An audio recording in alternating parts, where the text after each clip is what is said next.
Bismillahir Rahmanir Rahim, alhamdulillahi Rabbil Alamin, wassalatu wassalamu ala Sayyidina Muhammad.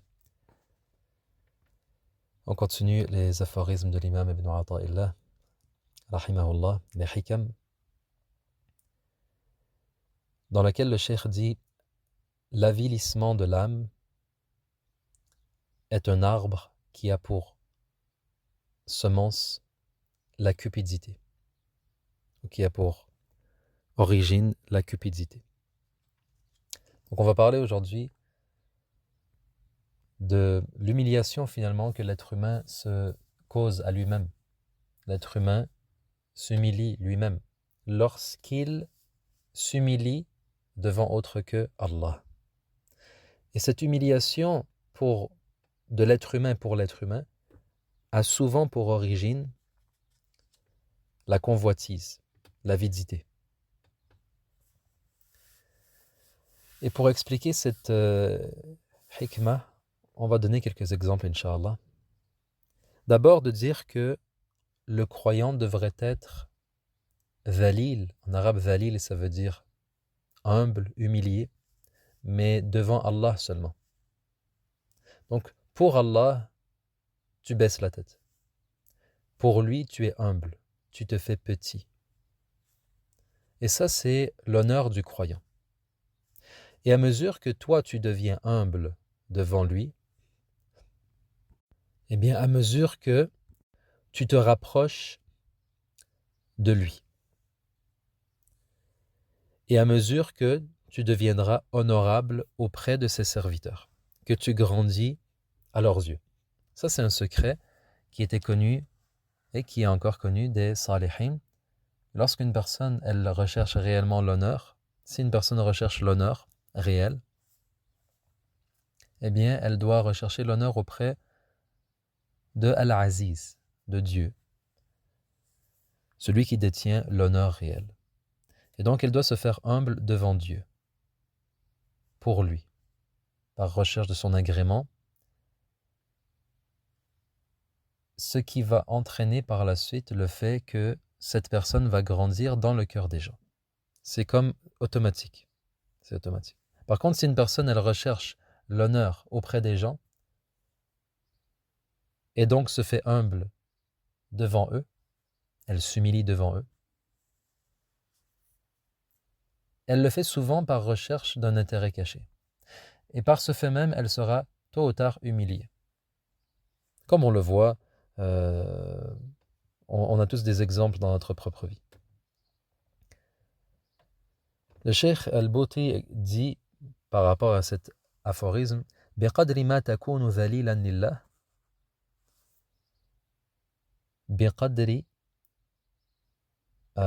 بقدر ما تكون ذليلا لله تكون عزيزا شامخا الرأس أمام عباده. Il dit, selon ton niveau d'humilité devant Dieu, sera ton honneur et ta prestance, ton autorité auprès des gens. Et quand on dit l'autorité, c'est pas seulement une autorité qui est en termes matériels, non. Mais c'est par exemple, toi, tu te présentes devant les gens et dans ton cœur, tu es un serviteur de Dieu. Dans ton cœur, tu es humble devant Dieu. Et qu'est-ce qui va arriver? Les gens vont te respecter. Les gens vont te considérer. Les gens ne vont pas détourner leur regard en te voyant. Les gens ne vont pas t'insulter, ne vont pas te repousser. Mais tu vas recevoir de la part même de parfaits inconnus des sourires, une appréciation et même du respect et de l'amour. Et ça, c'est quelque chose qui est expérimenté des gens qui pratiquent ce secret. Sois dans ton cœur humble pour Dieu, Allah Ta'ala va te donner al-qaboul, ça veut dire l'acceptation, dans le cœur des gens. Le contraire de cette sagesse, de cette parole de sagesse, est évidemment vrai. Donc quand tu rates, toi, ton rendez-vous avec Allah, ça veut dire que tu n'es pas là où tu dois être, là où il t'a ordonné d'être. lorsque tu es une personne qui ne considère pas Allah. C'est-à-dire que Allah dans ton cœur, il n'est pas le suprême. Eh bien, sache que tu seras et tu deviendras une personne malheureusement humiliée. Une personne qui ne recevra pas ce que tu recherches en termes de considération et de respect de la part des gens.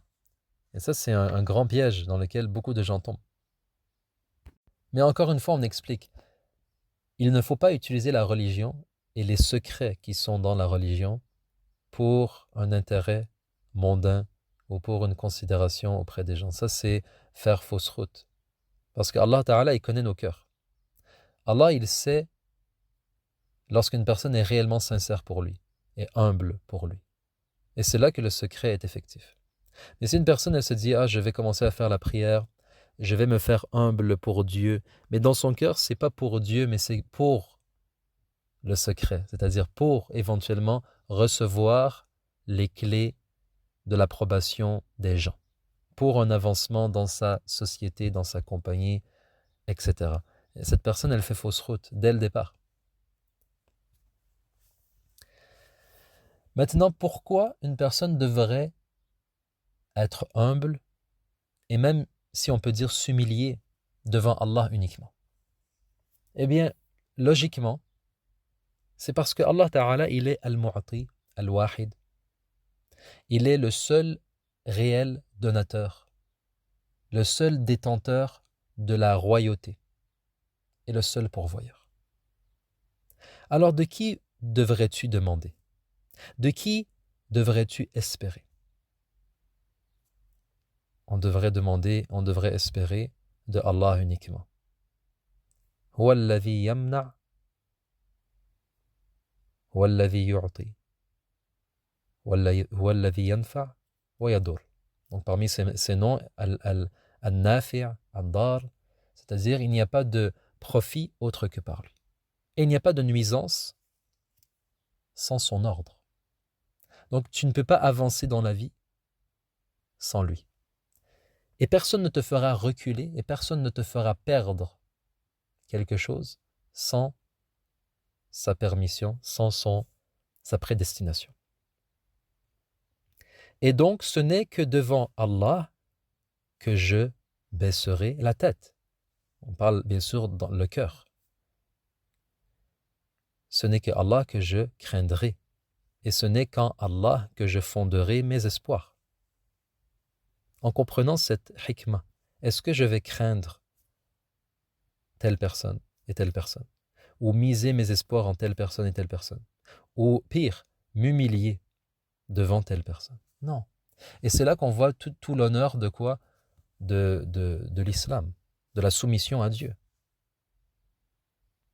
Maintenant, que dit la parole de sagesse de l'imam Ibn Ata'illah, si on va plus loin, par rapport à son fond? Eh bien, cette parole nous rappelle qu'un homme, lorsqu'il se fait humble, lorsqu'il s'humilie devant un autre, en général, surtout dans notre société moderne, lorsqu'une personne, elle s'humilie devant une autre personne, en général, elle le fait pourquoi? Elle le fait par convoitise, ce qu'on appelle en arabe tama'. Yatma'u. Il espère quelque chose de la part de l'autre personne, que ce soit un avancement, que ce soit de l'argent, que ce soit la signature d'un contrat. Il espère quelque chose. Et à cause qu'il espère quelque chose de cette personne, il s'humilie devant elle. Il baisse la tête. Il lui dit des paroles flatteuses. Vous savez, comme on nous enseigne, les gens qui cherchent, par exemple, à avoir des amis, comment se faire des amis, il y a toute une psychologie. Des paroles flatteuses, des compliments. Bien, la personne, c'est une forme d'humiliation. Pourquoi tu lui dis ces paroles mielleuses? C'est parce que tu veux quelque chose de cette personne. Et ça, c'est finalement t'humilier toi-même. Parce que cette personne, au fond, est-ce qu'elle peut réellement te profiter? Est-ce qu'elle peut réellement te donner quelque chose? Tu dois t'élever dans ta foi. et ne plus espérer des créatures. Comme Allah le mentionne dans Surat Al-Fajr, وَتُحِبُّونَ الْمَالَ حُبًّا جَمًّا. Allah il dit, il parle d'une catégorie de gens, et vous aimez l'argent d'un amour ardent. Et dans Surat Al-Adiyat, وَإِنَّهُ لِحُبِّ الْخَيْرِ لَشَدِيدٌ. Allah il parle de l'être humain, et il dit dans sa nature, il aime énormément le matériel, les biens matériels. Cette hikmah nous enseigne que celui qui n'aura pas bâti sa foi sera un jouet entre les mains de bien des gens qui ont beaucoup d'argent, entre les mains de bien des gens à qui Allah a donné l'autorité. Ces gens qui ont l'autorité de nos jours, que ce soit un président, un maire, un roi, est-ce qu'ils ont l'autorité réellement, ou bien c'est Allah Al-Aziz, Al-Malik qui leur a donné l'autorité? Et juste de comprendre ça, ça nous permet, si on peut dire, de remonter à la source.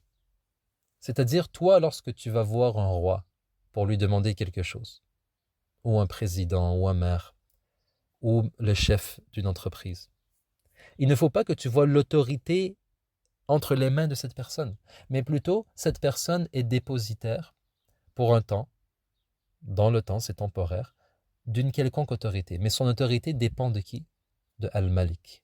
Donc tu vas voir cette personne, tu lui demandes, tu lui parles, mais tu ne t'humilies pas devant cette personne. Mais dans ton cœur, le seul qui est grand, c'est Allah. C'est comme ça qu'on devrait agir avec les gens qui détiennent temporairement l'autorité. Et cette hikmah nous enseigne ainsi que cette humiliation du croyant face à un autre être humain, c'est une preuve évidente de son manque de foi. C'est une façon pour nous d'évaluer notre foi. Est-ce qu'on fonde beaucoup d'espoir en les gens? Est-ce qu'on craint d'autres personnes? Si c'est le cas, eh bien ça dénote un manque de foi sur lequel on doit travailler. Ce n'est pas négatif dans le sens où ça nous apprend quelque chose sur nous. Alors que les gens du salaf, donc les gens de l'époque du prophète sallallahu alayhi wa sallam et ceux qui sont venus après, ils avaient ces deux. Ils avaient quoi? Ils avaient adhullillah, ça veut dire ils s'humiliaient pour Dieu seulement. Ils étaient humbles devant Dieu. Et ils avaient al-izza amam an-nas. Et ils étaient honorés auprès des gens. Vous voyez, ils avaient la première condition, qui était dans leur cœur, ils étaient humbles devant Dieu. Pourquoi ils sont humbles devant Dieu? C'est car Allah Ta'ala pour eux, il est le suprême. Il est le seul détenteur de l'autorité. Il est réellement pour eux le puissant, le tout-puissant, qui réalise sa volonté. Et comme Allah Ta'ala, dans leur cœur, il est grand, ils reçoivent le secret instantanément qui est le fait d'être honorés auprès de la créature. Et donc, lorsque ces gens marchaient, ils marchaient non pas la tête entre les jambes, c'est-à-dire des gens apeurés, des gens qui craignent un et qui espèrent en un autre. Mais non, ils étaient fiers, mais la bonne fierté. Pas l'arrogance, mais ils étaient de fiers croyants. Ils étaient de fiers croyants. Dans les cœurs desquels la mention de Allah est toujours présente. Ils se rappellent à qui appartient la royauté, à Allah. Limanil mulkul yawm lillahil wahidil qahhar. On termine donc cette hikmah, et je la répète pour terminer. L'avilissement de l'âme, donc l'humiliation d'une personne, est un arbre. Donc gare à nous de faire grandir cet arbre. Et quelle est l'origine de cet arbre? Donc sa graine à la base, c'est la cupidité. Ou c'est la recherche, de rechercher un bien ou un profit auprès de la créature. Et la guérison, c'est de se rappeler d'Allah, de se rappeler ses noms, ses attributs, et de se rappeler et de comprendre qu'il est le seul détenteur de l'autorité. Walhamdulillahi Rabbil Alamin.